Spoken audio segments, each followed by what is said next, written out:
Right, guys, welcome to another episode of Snagged Podcast and Giveaways. Hooch is here. We're just us two of us tonight and doing what we do. Big man, what's been happening in the north? Short and sharp tonight because there is a sardine webinar on at 6:30, so we'll sort that out. We've just made our phone call and gave away that kingfish package. Pretty cool that guy was in WA. So who knew that the Snag podcast was reaching far and wide? I didn't venture too far and wide this week. I've noted that as far as fishing reports, pretty slow. Other than some bluefin, still bluefin off Wynyard, Burnie, right through to the Tamar. So that's pretty cool. No big ones as yet, but they'll come. Also had a good chat with some people that were catching some nice King George whiting, which was good because I'd had another conversation with a chap that was saying that he'd missed the boat with the whiting. And I said, well, why is that? And he said, well, because the water's cold now. I said, well, we've only just had a couple of cold nights. So I said the ambient water temperature takes a while to go down. It's not like the ambient air temperature, which happens pretty much instantly. We get a southerly. And I said, you've still got a month. I said, you might have missed the best part of it, but you've got a month or more before you need to drop the bottom lip. But having said that, this week we've lost daylight savings, haven't we? So it's a bit of a sad time when you in Tasmania lose daylight savings, unless you're a flounderer and a spotlighter. This is true, absolutely. So what do you got, man? What's the same sort of thing? It's been a little bit quieter this week. It's almost like April hit and then everything sort of started going quiet all of a sudden. It was going absolutely nuts last month, but it has slowed down. But what do we got going on? Eagle Hawk Neck is still fishing extremely well. Heaps of bluefin, mako, and albacore still kicking about down there, which is kind of cool. Salmon and mackerel still everywhere. I don't think they're going to go anywhere. I think they'll be here all year, but the rate they're going. Cool one. Heaps of reports of snapper in Storm Bay, as well as the Derwent around Taroona area as well. A lot of guys starting to figure out that the Derwent itself has quite a lot of snapper hold up in it, so they're all making the most of that, using pilchards, prawn, soft plastics, just lowered down to the bottom, just left there. That's an interesting way. So they're not jigging, they're not working. They're literally almost like casting them out, chucking them down, putting the rod in the holder, and just having them sit there doing their thing seems to be what they're going for. Derwent's fishing well for bream, extremely well. Vibes probably the standouts. They're obviously sitting down pretty deep, which is kind of cool. And a few plastics on those. Good old St Helens is fishing well in the bay. Good numbers for Trevally and King George whiting still coming through. Got some good reports come through for that this week. And in the old trout, Lake Sorrell's been fishing really well. So, yeah, nice, that's kind of cool. So there's still a few trout. Just on that point you made about the snapper and fishing your soft plastic static, I've been lucky enough to go diving in Port Phillip Bay, and on a few reefs around Mornington there's snapper, and I've been able to just check them out while I've been diving, and they do move very skittish and they are easy to spook. And looking at their body makeup and looking at the way they move in their schools and are spooky, they remind me a lot of bream. And so if you were to fish your soft plastics for snapper in a bream mindset where you can, by all means, puppeteer your plastic and rattle it, but have a long pause. And like you said, fish them static, and I think you'll find you'll do quite well. I do quite well off the northwest coast with soft plastics, fishing them very slow and static. Yeah, well, I guess it's so different to a lot of the guys. The guys who use hard bodies down here for the bream, that's slow roll, twitch, pause, and sometimes we're pausing those lures for 15 seconds, and they'll grab it on the pause. So it's obviously something to do with, as you're saying, being a little bit skittish and being super aggressive. I mean, sometimes they go off their head, don't they? But I think getting those bites and some of the snapper, it's probably definitely the key. Is just not pissing them off too much, really. And vary. Like if you're not having any success, just vary. That's the biggest thing. I mean, that's the same thing with the kingfish as well. I know when people get frustrated with the kings, they're not aggravating their lure hard enough through the water, or they're not ripping it through the water. And sometimes when you're not used to it, if you're a trout fisherman or you think you're winding your lure pretty quick and erratic for salmon, but you just need to double down. and try something different and go twice as quick as you think you would ever need to. So, yeah. 100%. Absolutely. But yeah, I think that's about all report-wise I got this week. Yeah, it's been a bit of a quiet week. Obviously, daylight savings, all that sort of stuff certainly plays a bit of a part. But I got plenty of brags, Yes. so there has been some people out there fishing, which is good.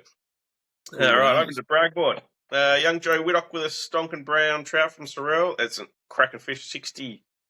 Kelly Allen with a healthy catch of garfish and salmon off the Woodbridge jetty. So there's still garfish starting to kick around, which is kind of cool. Yeah, I saw that. Team out at Yeah, it was cool. Team at Colorado Lures getting some nice bluefin down the neck, which is awesome. Boys from Double Hook Fishing Charters with an absolute cracking maker. I don't know if you saw that one. That thing was insane.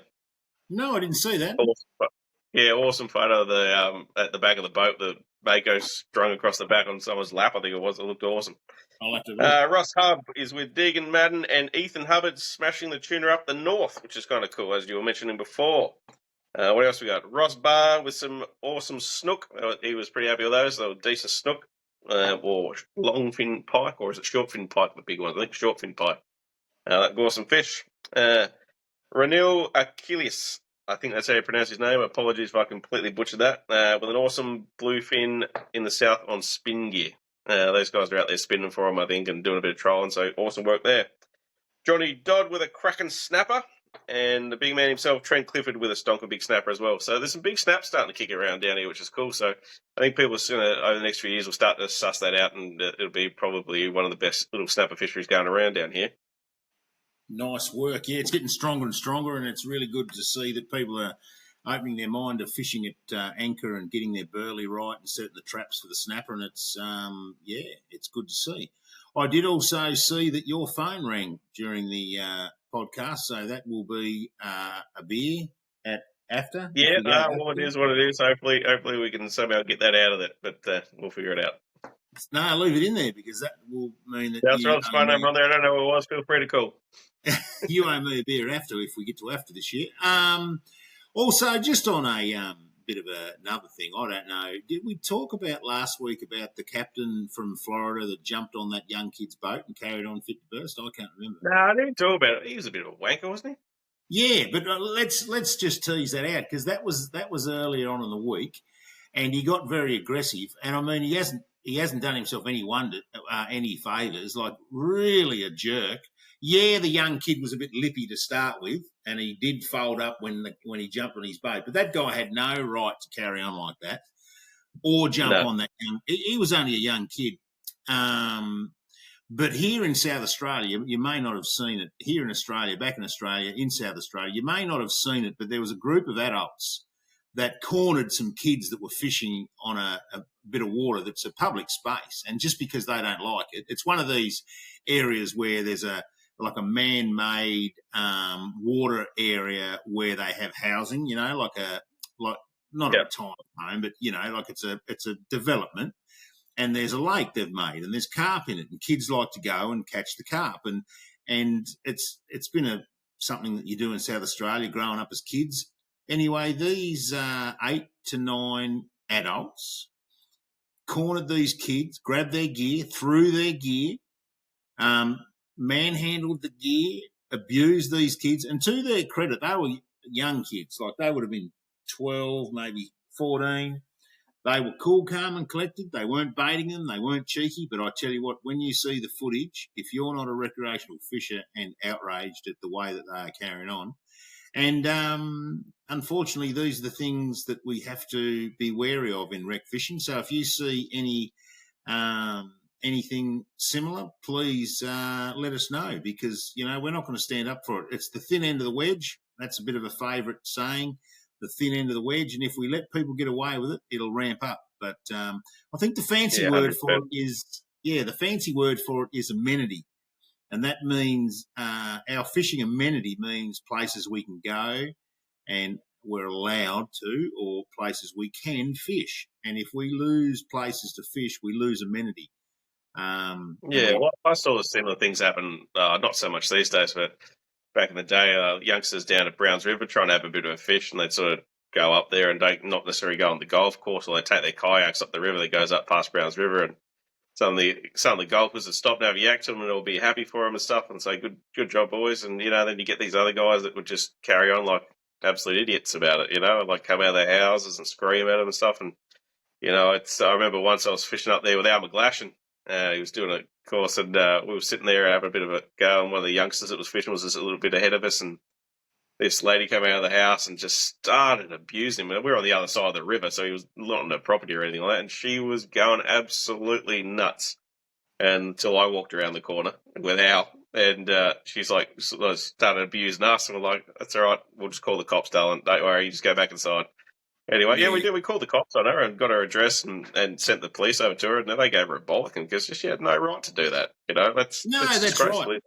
No, and that's precisely what unfolded in South Australia, except there was a gang of them, and they, it's not good at all. And I mean, it's not going to make much sense, but we might get old mate to include the link or something in the podcast.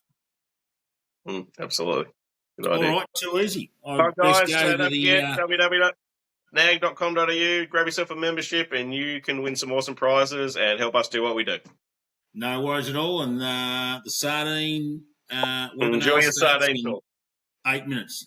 See you, bye. Go do it. Batch it.